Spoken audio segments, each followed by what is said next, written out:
And Allah subhanahu wa ta'ala promised victory for this deen, whether through us or not through us. Allah subhanahu wa ta'ala said, وَإِن تَتَوَلَّوْا يَسْتَبْدِلْ قَوْمًا غَيْرَكُمْ ثُمَّ لَا يَكُونُوا أَمْثَالَكُمْ. If you don't give victory to this deen, if you don't support this deen, you don't stand by this deen, Allah subhanahu wa ta'ala will exchange you. But victory is coming for this deen, have no doubt in your heart. It's a matter of whether you are part of the assistance for this deen or you are deprived. Now, what's responsibility on my back? What change do I have to bring in my life? Nothing, my brothers, is established in this deen without two things. Please understand this. Number one, there's ignorance in the Ummah of Muhammad sallallahu alayhi wa sallam. There's lack of awareness. We are unaware. Enemies of Islam have been working on this Ummah for centuries, and they have succeeded big time in making us ignorant people of our deen. We are unaware of our responsibilities. I don't know what is required of me. I don't know how to please Allah. It is sad.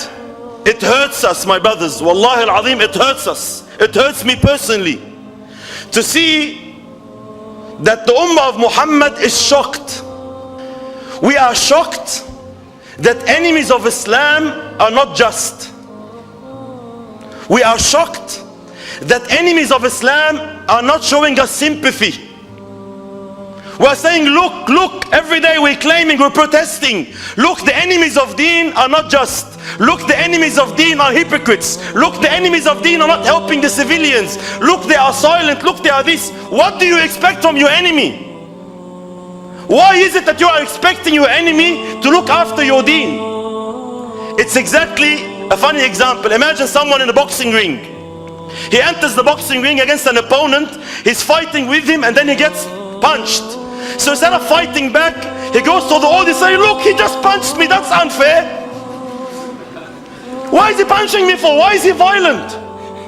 Habibi, he is your enemy. He is trying to destroy your deen. Enemies of Islam are not after your money. They're not after your infrastructure. They're after your deen. They come in different forms. They wear different suits. They talk different languages. But they want Islam. They know that the biggest enemy they have in life is this deen. Enemies of Islam have worked on the Ummah for centuries and have convinced us. First, they convince you to leave deen. This is their main and best target. If they can't make you leave your deen, then at least they want you to worship Allah on your own. To live an Islam that's not the Islam of Muhammad sallallahu alayhi wa sallam. All prophets of Allah came with this mission to establish deen on earth, like we heard in the ayah, and aqimu deen, establish deen, wa la tatafarraqu fi. This is my role. My role is to establish deen in the world. If you go outside anywhere, especially if you know on media or something, and you say, I'm out there to spread Islam, straight away arrows get pointed, fingers get pointed at you. Look, he's an extremist. He wants to Islamize the world. Does any Muslim in the Ummah of Muhammad have doubt in this? Of course we're out there to Islamize the world. There is no hiding the pillars of our deen. And this should not be something that's only for Islam. If I'm convinced salvation is in this religion, happiness in this dunya and in the hereafter is in this religion, how can I keep it away from people? How can I hide it in my own house? But nowadays, no, they've made us shy. Worship Allah but in your house. Work in da'wah but within your community. Don't disturb us. Don't disturb our lifestyle. No. I'm out there and I'm out there to save humanity from the darkness they are in. The Prophet of Allah taught the Sahaba this. He made them all understand that they are responsible for deen in earth. Rabi ibn Amir radiyallahu anhu, when he went to Persia, قال نحن قوم ابتعثنا الله, we are people whom Allah sent لنخرج العباد من عبادة العباد إلى عبادة رب العباد, to take people and save them from worshipping human beings to worshipping Allah subhanahu wa ta'ala. ومن جور الأديان لعدل الإسلام, and from the injustice of other sets of belief to the justice of Islam. ومن ضيق الدنيا, and from the tightness of this world إلى سعة الدنيا والآخرة, to the vastness of this world and the hereafter. This was their mission, and every Muslim has to understand that this is my mission. My mission is not like they tell us and teach us. All of us, let's speak reality. Our concerns, the reality of our concerns is the American dream, the Aussie dream, Australian dream. What is our concern? Let's not fake, feelings. Everyone wants a nice house, double-story house, a beautiful wife, mashallah, beautiful shiny kids, a nice pet, a dog or a cat in the house to feed every day, a nice pool in the house will be sensational, a beautiful car. This is our dream. Every day you wake up every day in the morning and this is your concern. This is why working 12, 16 hours a day, double shift, triple shift, to make more money to fulfill your dream. But you're struggling to wake up for Fajr. But you're struggling to give da'wah, you're shy.